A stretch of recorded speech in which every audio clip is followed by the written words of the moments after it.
데라의 족보는 이러하니라. 데라는 아브라함과 나홀과 하란을 낳고 하란은 롯을 낳았으며 하란은 그 아비 데라보다 먼저 고향 갈대아인의 우르에서 죽었더라. 아브라함과 나홀이 장가를 들었으니 아브라함의 아내의 이름은 사레며 나홀의 아내의 이름은 밀가니 하란의 딸이요 하란은 밀가의 아버지이며 또 이스가의 아버지더라. 사레는 임신하지 못함으로 자식이 없었더라. 데라가 그 아들 아브라함과 하란의 아들인 그의 손자 롯과 그의 며느리 아브라함의 아내 사레를 데리고 갈대아인의 우르를 떠나 가나안 땅을 가고자 하더니 하란에 이르러 거기 거류하였으며 데라는 나이가 205세가 되어 하란에서 죽었더라. 아멘. 요즘은 세계적으로 안 힘든 사람, 안 힘든 나라가 없는 것 같습니다. 어느 나라는 전염병 코로나로 여전히 힘든 시간을 보내고 있고, 어느 나라는 기후 문제로, 어느 나라는 전쟁으로 힘들어하고 있습니다. 어느 나라는 고물가로 너무나 힘들고 어려운 시간을 보내고 있기도 합니다. 그런데 이렇게 세계가 다 힘들어지면 유독 더 힘든 나라들은 늘 가난한 나라인 것 같습니다. 기후 위기로 인해서 사라질 위기에 처한 나라도 가난한 나라.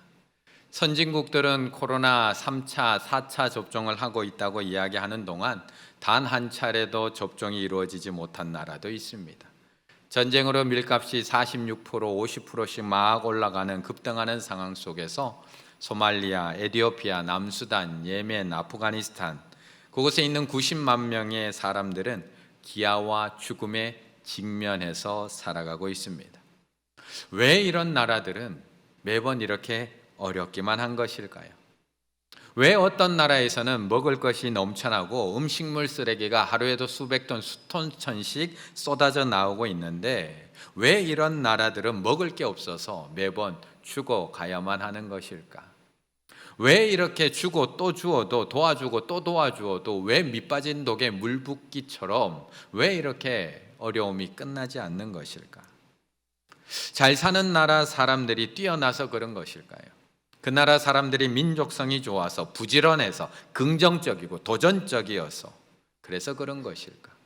아니면 반대로 아프리카 대륙에 있는 사람들은 천성이 게으르고 일하지 않으려고 해서 그래서 그런 것일까? 과거에는 이런 차이를 민족성의 차이, 인종의 차이의 관점으로 많이 바라봤습니다. 하지만 요즘은 이런 차이를 지리적 환경에서 오는 차이로 바라보는 시각이 더 많이 있습니다. 미국은 지리적 축복으로 세계 최강국이 되었다. 미국은 한마디로 기후와 지리의 축복을 듬뿍 받은 나라이다. 미국 사람들이 인종적으로 민족적으로 뛰어나서 그런 것이 아니라 그 나라가 지리적으로 기후적으로 너무나 좋은 자리에 자리 잡았기 때문이라는 겁니다. 대서양부터 태평양에 이르기까지 통합을 이루면서 무력으로 그 나라를 침범하기에 어려운 지리적 위치를 확보하고 있는 것이다. 이 나라는 이제 에너지 자급자족마저도 이룰 전망을 가지고 있고 나토 국가들의 방위비를 다 합친 것보다도 더 많은 국방비를 쓰고 있으며 미국 인구는 유럽이나 일본 사람들처럼 고령화되어 있지도 않다.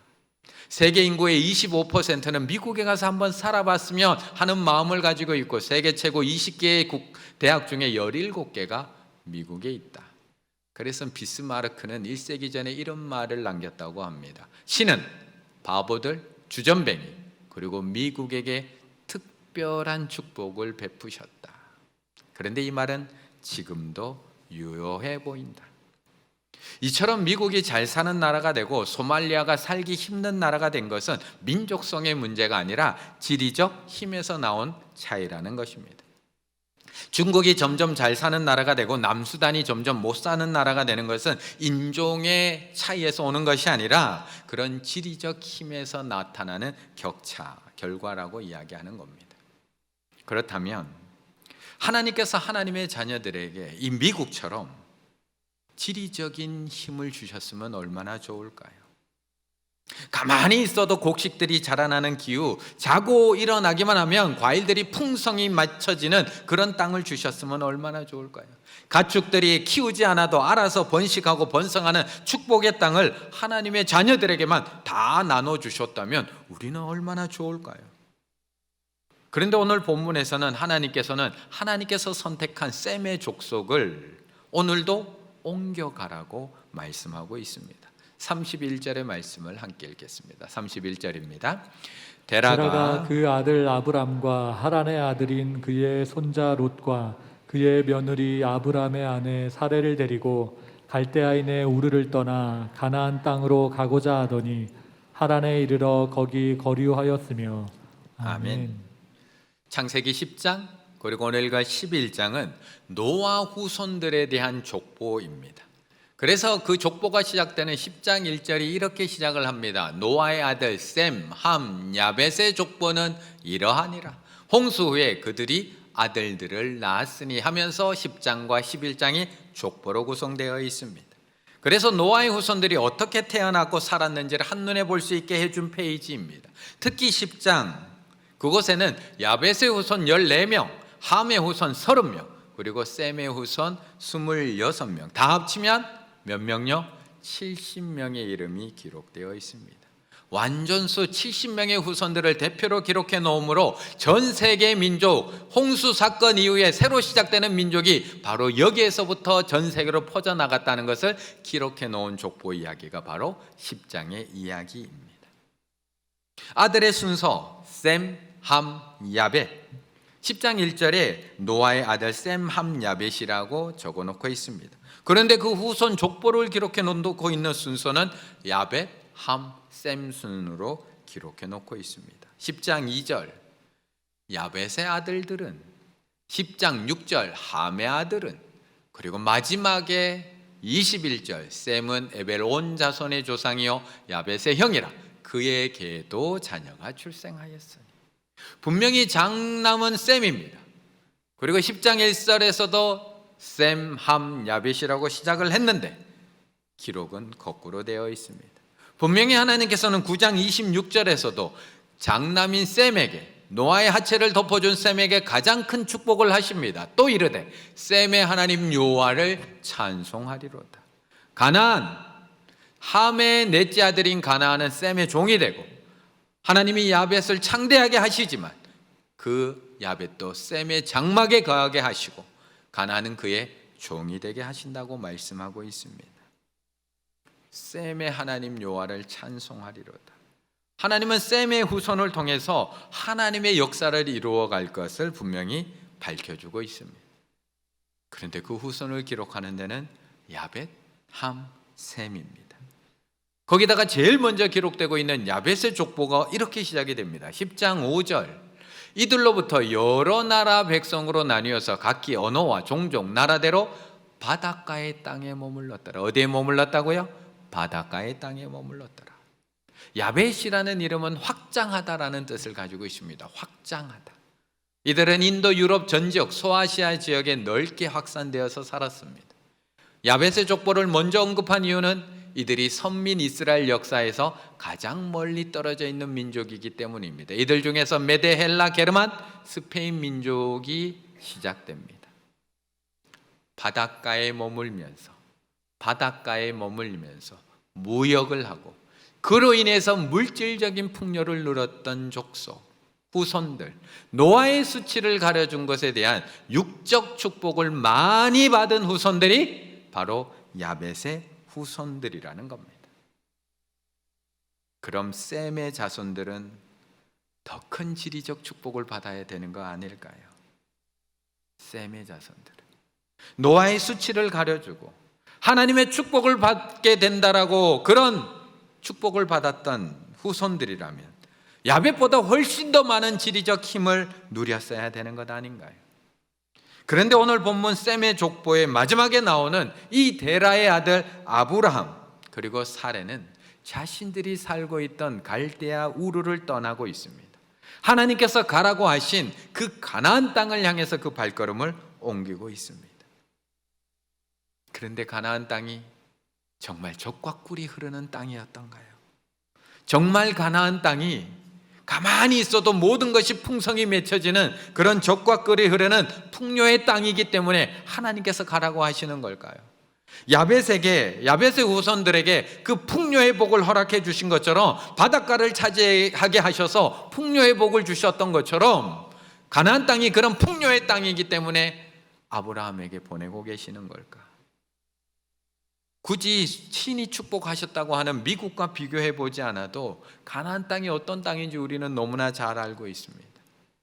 가나안 땅에 들어가서 기근을 만났던 아브라함, 기근이 찾아오자 어디로 피난 내려가게 되나요? 야곱의 11 아들들 기근이 찾아오자 어느 나라로 곡식을 구하러 내려가게 되나요? 가나안 바로 밑에 있는 애굽으로 내려갑니다. 바로 밑에 있는 이집트와 비교만 해봐도 가나안 땅이 얼마나 척박한 땅이었는지 우리는 너무나 잘 알고 있습니다. 애굽에는 나일강이 있습니다. 풍부한 물, 좋은 토양, 이모작도 가능합니다. 일한 만큼 벌 수 있고요, 재물을 모을 수도 있고요, 땀 흘린 만큼 거둘 수 있는 곳, 어쩌면 젖과 꿀이 흐르는 땅은 애굽일지도 모르겠습니다. 반면 가나안 땅은 사막과 광야뿐입니다. 물이 없습니다. 그래서 열심히 씨를 뿌려놓고도 날마다 하나님을 바라봐야 됩니다. 이른 비, 늦은 비, 때를 따라 주시는 비를 주시기를 날마다 늘 하나님 바라보며 간절히 기다려야 하는 땅, 그 땅이 가나안 땅입니다. 그렇다면 하나님께서 이 지리적 힘을 주시고 축복을 주시려면 가나안이 아니라 애굽으로 가라고 하셔야 되는 건 아닌가요? 하나님이 선택한 하나님의 백성들 먹고 살기 좋은 땅, 그 땅으로 인도해 주셔야 되는 것 아닌가? 그런데도 하나님께서는 31절 데라가 그 아들 아브라함과 하란의 아들인 그의 손자 롯과 그의 며느리 아브라함의 아내 사레를 데리고 갈대아인의 우르를 떠나 가나안 땅으로 가고자 하더니 하란에 이르러 거기 거류하였으며, 문명의 발상지인 갈대아 우르를 떠나서 그 척박한 가나안 땅으로 가라고 하십니다. 그렇다면 그 지리적 한계를 뛰어넘을 수 있는 또 다른 힘이라도 주셔야 되는 것 아닐까요? 그 척박한 땅에서 살아갈 수 있는 또 다른 힘 하나님께서 주셨을까? 30절의 말씀 함께 읽습니다. 30절입니다. 사레는 임신하지 못함으로 자식이 없었더라. 아멘. 자원에는 두 가지가 있습니다. 하나는 천연 자원, 하나는 인적 자원, 하나는 지리적 자원, 하나는 사람적 자원입니다. 그런데 사실 우리나라 지리적 힘 전혀 없는 나라입니다. 그래서 앞에 소개드렸던 지리의 힘이라는 책에서도 한국을 소개하고 있는데 이렇게 이야기합니다. 한국은 그 위치와 지리적 천연 장벽이 전혀 없다는 이유로 늘 강대국들의 경유지 역할을 해왔다. 우리나라가 그렇게 역사 속에 수많은 침범을 받은 이유가 그런 지리적인 장벽이 없고 너무나 침범하기 좋은 경유지 역할을 했기 때문이라고 이야기하는 겁니다. 만약 다른 나라가 북쪽에서 침략해 온다고 해도 일단 압록강만 딱 건너고 나면 저 남쪽까지 내려가는데 걸림돌이 되는 천연 장벽이 단 하나도 없다. 거꾸로도 마찬가지다. 일본에서 그래서 상륙한 일본군들이 한양까지 오는 시간, 저 중국까지 올라가는 시간이 빠를 수밖에 없는 이유가 천연적 장벽이 단 하나도 없기 때문이라고 이야기합니다. 그런데 이렇듯 지리적 힘이 단 하나도 없는 대한민국이 세계 경제대국 10위, 11위가 될 수 있었던 이유가 무엇일까요? 우리에게는 지리적 힘이 없지만 그 지리적 한계를 뛰어넘을 수 있는 사람의 힘이 있었기 때문입니다. 사람의 힘, 교육의 힘. 그런데 오늘 본문에 보면 그 사람의 힘을 가지고 있는 한 족속이 또한 후손들이 등장을 합니다. 10장 8절 9절 구스가 또 니무롯을 낳았으니 그는 세상의 첫 용사라. 그가 여호와 앞에서 용감한 사냥꾼이 되었으므로 속담에 이르기를 아무는 여호와 앞에 니무롯같이 용감한 사냥꾼이로다 하더라. 함의 자손들 이야기입니다. 세 형제들 중에 가장 많은 30명이나 되는 이름을 족보에 기록해 놓은 함의 자손들. 그런데 그 인물들의 능력도 심상치가 않습니다. 그 함의 자손 중에 니무롯이라고 하는 걸출한 영웅이 탄생을 합니다. 그는 세상의 첫 용사입니다. 그를 지칭하는 속담이 생길 정도로 당시 세상에는 니무롯 그 이름을 얘기하면 모르는 사람이 단 한 명도 없을 정도의 뛰어난 능력을 가지고 있는 후손이었다는 겁니다. 그래서 그들은 지리적 한계를 뛰어넘습니다. 자신들이 가지고 있던 수많은 한계를 뛰어넘어서 위대한 도시를 건설하기 시작을 합니다. 10절, 그의 나라는, 니무롯의 나라는 시날 땅의 바벨과 에렉과 악각과 갈레에서 시작되었으며, 그의 나라는 시날 땅의 바벨. 어디서 많이 들어본 지명 같지 않으신가요? 시날 땅의 바벨. 그것이 11장으로 넘어오게 되면 이에 그들이 동방으로 옮기다가 시날 평지, 시날 땅을 만나 거기 거류하며 서로 말하되, 자, 벽돌을 만들어서 우리 견고히 굽자. 벽돌로 돌을 대신해서, 역청으로 진흙을 대신해서 또 말하되, 자, 성읍과 탑을 건설하자. 탑 꼭대기를 하늘에 닿게 하자. 우리 이름을 내자. 온 주변에 흩어지지 말자. 누구라고요? 니무롯. 시날 땅 바벨, 니무롯의 나라 시날 땅 바벨에서 탑이 세워지기 시작했던 것입니다. 이처럼 지리적 힘을 뛰어넘을 수 있는 것은 사람의 힘입니다. 삼면이 바다로 둘러싸여 있고 위로는 북한에 의해서 대륙으로 뻗어나갈 수 있는 길이 막혀 있음에도 불구하고 대한민국이 이렇게 성장할 수 있었던 이유, 교육의 힘, 사람의 힘입니다. 그래서 지금도 대한민국 부모님들은 자녀들에게 늘 이렇게 이야기합니다. 기름 한 방울도 나지 않는 나라에서 네가 살 수 있는 길이 무엇이냐, 우리가 살 수 있는 길이 무엇이냐, 교육의 힘, 사람의 힘. 그렇다면 하나님의 자녀들에게 이 지리적 힘을 뛰어넘을 수 있는 뛰어난 자손이라도 주셔야 되는 것 아닌가요?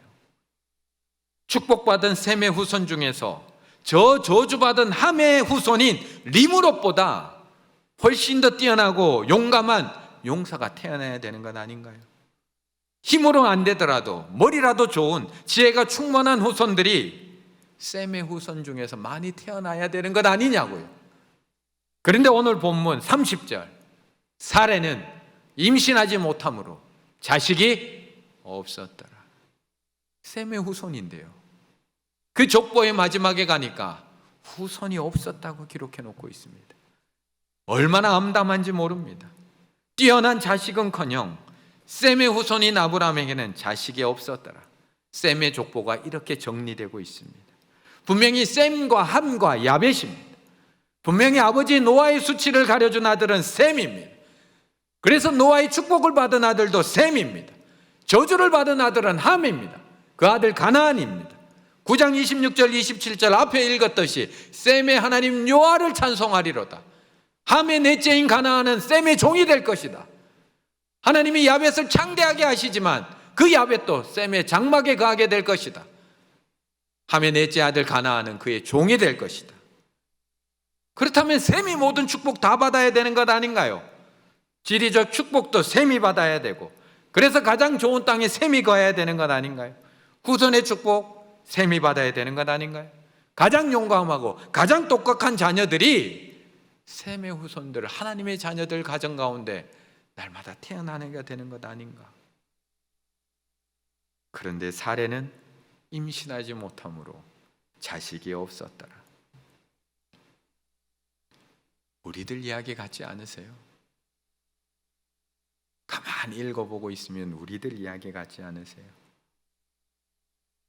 지금까지 평생 하나님만 바라보며 살아오고 계셨는데 믿음대로 산다고, 말씀대로 산다고, 다른 것에 관심 하나도 안 두고 날마다 교회, 날마다 믿음, 날마다 예배, 그렇게 살아오셨는데 남들은 집 사고 땅 사고 건물 사고 하는 동안 날마다 신앙대로 살아간다고, 날마다 예배 참석하고, 날마다 교회 땅 사고 교회 짓는다고 다 갖다 하나님 앞에 드리고 그렇게 믿음대로 산다고 여기까지 오셨는데 이제 땅 한 평 살려니까 살 수가 없어요.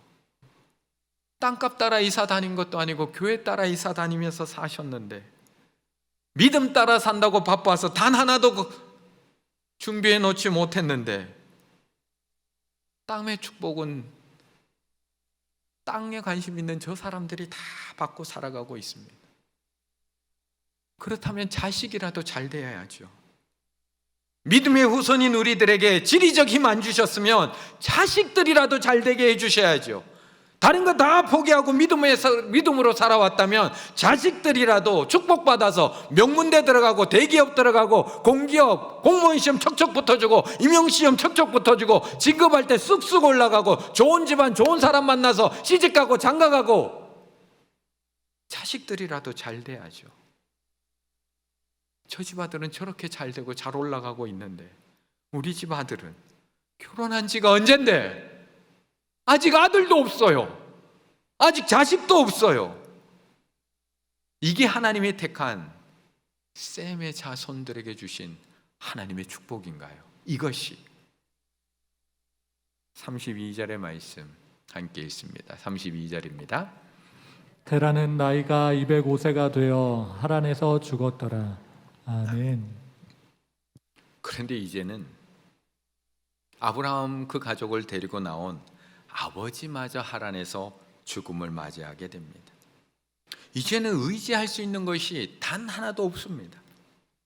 고향을 떠나온 아브라함에게, 가족 친지를 떠나온 아브라함에게 마지막 남아있는 힘은 아버지였습니다. 그래서 하나님께서는 셈의 후손 중에 이 가족의 족보를 별도로 떼어내서 기록해 놓고 있습니다. 27절, 데라의 족보는 이러하니라. 야벳, 함, 셈의 족보를 기록해 놓는 과정 속에 셈의 후손을 쭉 기록해 놓으면서 27절에 와서 데라의 족보는 이러하니라. 이 가족만 따로 떼어내서 따로 기록하고 있는 겁니다. 그런데 그 아버지마저 하란에서 205세의 죽음을 맞이합니다. 이제 아브라함에게 남아있는 힘 무엇이 있을까요? 야벳의 후손들처럼 지리의 힘이 있는 것도 아닙니다. 함의 후손들처럼 후손이 잘 되어서 사람의 힘이 있는 것도 아닙니다. 그런데 이제 그 마지막 남아있는 힘, 자신의 울타리가 되어주고 자신의 인도자가 되어주셨던 그 마지막 힘 아버지마저도 하란에서 죽음을 맞이하게 되었던 겁니다.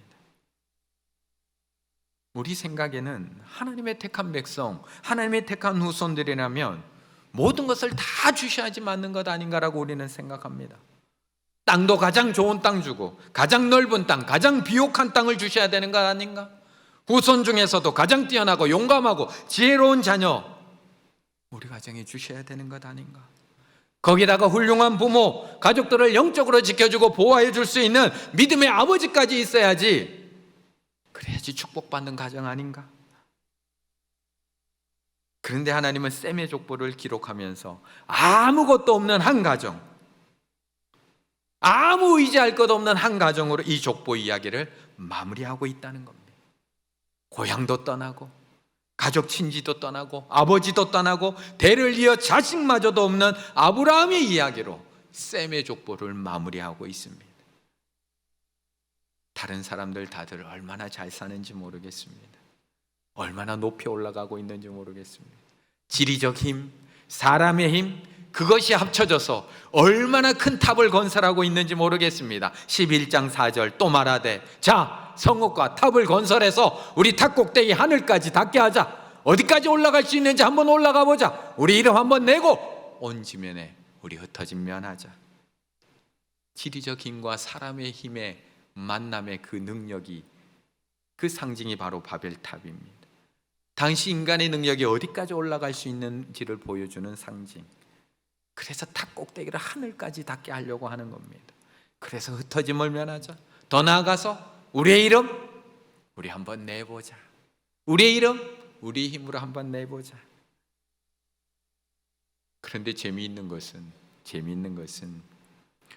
셈이라는 이름의 뜻이, 이 단어의 뜻이 이름이라는 뜻입니다. 야벳 확장하다, 함 뜨겁다, 셈 이름 명성. 어쩌면 우리의 이름을 내자라고 할 때 자신의 이름을 가장 먼저 내고 싶었던 사람, 후손들은 셈의 후손들입니다. 그런데 하나님께서는 셈의 후손들에게 아무것도 주시지 않습니다. 지리적 힘도 주시지 않고요, 사람의 힘도 주시지 않고요, 심지어는 이제는 아버지 데라마저도 하란에서 죽게 되었던 것입니다. 그런데 재밌고 놀랍게도 하나님은 이 아무런 힘도 없어진 이 셈의 후손 아브라함, 그냥 하나님께서 아무것도 없는 곳으로 가라, 사람의 힘도 지리의 힘도 없는 곳으로 보내신 그 아브라함에게 12장에 들어가시며 새로운 역사를 시작하시며 아브라함에게 이렇게 약속하고 계시다는 겁니다. 12장 2절 함께 있습니다. 내가 너로 큰 민족을 이루고 내게 복을 주어 내 이름을 창대하게 하리니 너는 복이 될지라. 아멘. 아무 의지할 것 없이 만들어 놓고 아무 의지할 것 없는 장소, 아무 의지할 것 없는 사람 없는 그곳으로 보내놓고 아브라함에게 하나님에게 이렇게 얘기합니다. 내가 너의 이름을 창대하게 할 거야. 이것을 11장에 나오는 바벨탑 사건과 대조시켜 놓고 있는 겁니다. 바벨탑 사건 속에서는 인간의 힘을 가지고 내가 내 이름 낼 거야 하고 있는 사람들의 역사 속에 그들 가운데 아브라함 민족, 아브라함의 가족들을 따로 별도로 구분해내서 내가 너의 이름을 창대하게 할 거야 라고 하는 믿음의 가족을 따로 구별해내고 있는 장면을 우리에게 보여주고 있는 겁니다. 창세기 12장에서 하나님 나라를 시작하면서 하나님은 아브라함에게 이렇게 말씀합니다. 내가 너로 너의 이름을 창대하게 할 거야. 누가 누구의 이름을 창대하게 하는가? 하나님이 아브라함의 이름, 셈의 후손인 아브라함의 이름을 창대하게 해주신다고 하는 말씀입니다. 그러나 창세기 11장의 인간의 나라에서는 스스로 자신의 이름을 내고 싶어서 혈안이 되어 있는 모습을 우리에게 보여주고 있는 것입니다. 인간의 역사는 내가 더 큰 힘을 가져서 내가 내 이름을 내고 살아가는 역사입니다. 그래서 지리적 힘도 가져야 되고요, 사람의 힘도 가져서 더 크게 이름을 내고 싶어 합니다. 거부가 되어서 이름을 내고 싶어 하고, 큰 권력을 가져서 이름을 내고 싶어 하고, 큰 업적을 남겨서 자식 잘 키워서 바벨탑을 세워서 이름을 내고 싶어 하는 것이 우리들의 역사입니다. 그런데 하나님은 스스로 이름 내고 싶어 하는 세상 가운데서 셈의 후손인 하나님의 자녀들을 따로 불러서 구별해 내십니다. 그리고 지리의 힘 아무것도 의지할 수 없는 척박한 땅으로 그들을 보내십니다. 사람의 힘 아무도 의지할 수 없는, 후손도 아버지도 없는 그곳으로 그 민족들을 보내십니다. 아무것도 의지할 수 없는 곳, 아무도 의지할 사람 없는 곳, 그리고 그곳에서 새로운 믿음의 역사를 시작하고 계십니다. 오직 하나님의 힘만으로 가능한 일들, 백세의 아들을 낳는 일들, 하나님께서 주시겠다고 하신 약속의 땅을 차지하게 하는 일들, 큰 민족을 이루어서 돌아가게 하는 일들, 믿음의 조상 아브라함의 이름을 창대케 하신 일들을 그들을 통해서 이루어 가신다는 것입니다. 믿음 하나밖에 없는 우리들을 왜 여기까지 오게 하셨을까요? 하나님의 뜻만을 따라 살아온 우리들에게 왜 아무런 힘도 주시지 않는 걸까요? 땅만 믿고 살아가는 저들은 저렇게 땅땅거리면서 잘 살고 있는데, 자식 믿고 살아가는 사람들은 저렇게 자식 자랑하면서 저렇게 좋은 대학 보냈다고, 저렇게 성공시켰다고 저렇게 자랑하고 살아가고 있는데, 우리는 땅 하나 자랄 것 없고 자식 하나 자랄 것 없이 왜 이 척박한 가나안 땅에서 아무 의지할 사람 없는 이곳으로 하나님은 우리를 이곳으로 보내신 것일까? 창세기 12장 2절, 내가 너로 큰 민족을 이루고 내게 복을 주어 너의 이름을 내가 창대하게 할 거야. 너는 복이 될지라. 우리는 지리적 힘과 사람의 힘으로 살아가는 사람들 아닙니다. 우리는 오직 하나님의 힘으로 살아가는 사람들입니다. 우리는 내가 내 이름 내는 사람 아닙니다. 우리는 하나님께서 내 이름을 창대케 해주시는 사람들입니다. 우리는 내가 잘나서 내 이름을 하늘 생명책에 기록할 수 있는 사람이 아닙니다. 우리는 아무것도 없어서 하나님만 의지하며 믿음으로 살다가 하나님께서 내 이름 생명책에 기록해 주시는 사람들입니다. 세상의 힘 의지에서 내가 내 이름 내려고 몸부림치며 살아가는 인생이 아니라 하나님께서 우리의 이름을 창대케 하여 주시고 하나님께서 믿음으로 살아온 내 이름을 하늘 생명책에 기록해 주실 것을 믿고 이번 한 주간도 세상의 힘 가지고 내 이름 높여주려고 하는 것이 아니라 아무것도 없는 그곳에서 하나님만 의지함으로 하나님께서 내 이름을 높여주시며 그 창대케 하시는 은혜를 경험하며 살아가시는 우리 충일의 가족들 다 되시기를 간절히 바라겠습니다.